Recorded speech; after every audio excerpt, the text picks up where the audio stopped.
Brother మీకు ఒక మాట, ఇంత ఇంపార్టెంట్ ఇష్యూ చెప్తే నువ్వు దేవుడు దయ్యం అనబడుతుంది. ఇప్పుడు ప్రస్తుతం మాకు తెలంగాణకు పట్టిన దయ్యం మాత్రం రేవంత్ రెడ్డి. ఆ రేవంత్ రెడ్డి అనే దయ్యాన్ని ఎట్లా వదిలించాలా అనేది మా తాపత్రయం. ఇంకేమన్నా తొందరపడ అంత యాంగ్జైటీ ఎందుకు, అంత టెన్షన్ ఎందుకు, అంత హడావుడి ఎందుకు? నేను చెప్పేది ఏమంటే తెలంగాణకు పట్టిన శని కాంగ్రెస్సు, తెలంగాణకు పట్టిన దయ్యం రేవంత్ రెడ్డి. ఇప్పుడు ఆ దయ్యాన్ని శనిని ఎట్లా వదిలించాలనేది మా టార్గెట్. ఇక మీరు చెప్పే టెన్షన్ ఎందుకే అంతగానో మాట్లాడినారా, ఎందుకు అంత ఎగబడుతున్నావు? నేను అనేది ఏమంటే మీరు ఒకటి గుర్తుపెట్టుకోండి, లోక్సభ ఎన్నికలకు ముందు మేము పార్లమెంటు నియోజకవర్గాల వారీగా సమావేశాలు పెట్టాం, సమీక్షా సమావేశాలు. ఇక్కడ అసెంబ్లీలో ఓడిపోయాము, ఎట్లా ముందుకు పోవాలని చెప్పి దాదాపు 17 రోజుల పాటు మీరందరూ చూశారు. ఇక్కడే వేల మంది కార్యకర్తలతో కూర్చొని దాదాపు 7, 8, 9, 10 గంటలు వారితో చర్చించాం. ఆ ప్రాసెస్లో చాలామంది డైరెక్ట్గా మైకులో మాట్లాడిన వాళ్ళు ఉన్నారు, కొంతమంది చిట్టీల మీద రాసిచ్చిన వాళ్ళు ఉన్నారు, కొంతమంది కేసీఆర్ గారికి ఉత్తరం అందించండి అని చెప్పి ఉత్తరాలు ఇచ్చిన వాళ్ళు ఉన్నారు.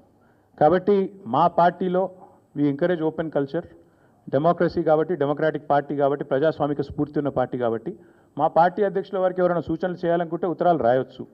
అదేదో చాలా గొప్ప విషయం అన్నట్టు మీరందరూ అంత బాధపడిపోవాల్సిన అవసరం ఏం లేదు.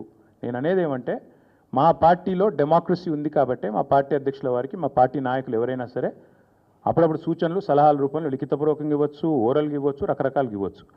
అట్లాగే నేను ఒక మాట మాత్రం చెప్తాను, మనం ఎవరైనా సరే పార్టీలో ఏ హోదాలో ఉన్నా కొన్ని విషయాలు అంతర్గతంగా మాట్లాడాల్సిన విషయాలు అంతర్గతంగా మాట్లాడితేనే బాగుంటుంది. పార్టీ ఫోరమ్స్ ఉన్నాయి, అధ్యక్షుల వారితో కలిసే అవకాశం ఉంది, లేదా ఆఫీస్ బేరర్స్ ఉన్నారు, కలిసి చెప్పుకునే అవకాశం ఉంది. కాబట్టి అంతర్గతంగానే కొన్ని విషయాలు మాట్లాడితే బాగుంటుంది. అది అందరికీ వర్తిస్తుంది, వీళ్ళకి వాళ్ళకని కాదు, అందరికీ వర్తిస్తుంది.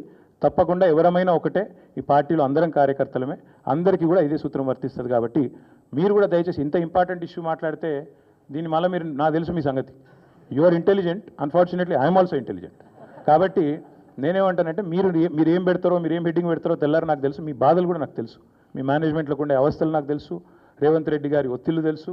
కాబట్టి నేను ఎక్కువ చెప్పను, ఒకటి మాత్రం చెప్తాను, మా పార్టీలో డెమోక్రసీ ఉంది, మా పార్టీలో సలహాలు సూచనలు ఎవరైనా ఇవ్వచ్చు, ఎట్లా అయినా ఇవ్వచ్చు. గతంలో పార్లమెంట్ సమావేశాల సందర్భంగా లేఖలు వచ్చినాయి, సూచనలు వచ్చాయి, అట్లా వచ్చినప్పుడు వాటిని ప్రజాస్వామికంగా స్వీకరిస్తాం. థ్యాంక్ యూ, మీ అందరికీ థ్యాంక్ యూ.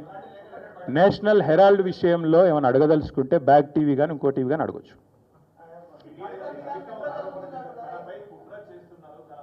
నేషనల్ హెరాల్డ్ విషయంలో ఏమైనా మాట్లాడదలుచుకుంటే మాట్లాడండి, చెప్తాను. మిగతా విషయాలు ఆల్రెడీ నేను చెప్పాను, అంతకంటే ఎక్కువ చెప్పాల్సిన అవసరం.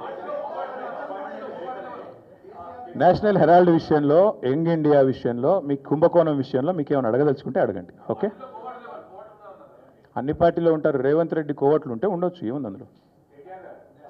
Coverts will expose themselves. Coverts will expose themselves in due course of time. Enduku tondara enduku? Yes, Bal. Yes, thank you. Finally. Yes, we'll wait for a month. We'll wait for a month. Let's see if the Enforcement Directorate or Government of India will actually move, because this is a serious matter. Where already the leader of opposition of the country, Lok Sabha floor leader, or not floor leader, but opposition leader, has been named.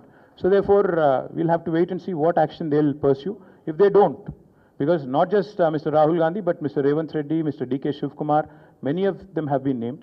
But so far, everybody's been tight-lipped, both Government of India and also Mr. Revanth Reddy and Rahul Gandhi. So we'll wait to see what they have to say, what the agencies will do. Thank you.